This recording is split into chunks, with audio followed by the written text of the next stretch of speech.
How to fix Instagram saved audio not showing easily and fast. So all what you have to do, guys, to fix this problem is actually so easy. First thing, open the settings on your phone, open the apps manager, go to the apps right here. Now you have to wait a few seconds. After that, you have to scroll like this. Let's wait a few seconds. Now scroll until you find Instagram.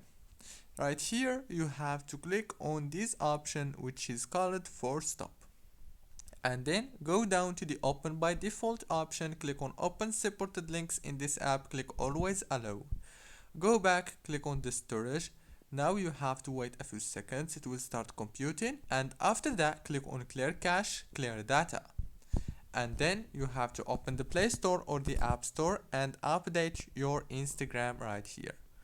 Don't forget to like, subscribe. Thank you for watching this tutorial.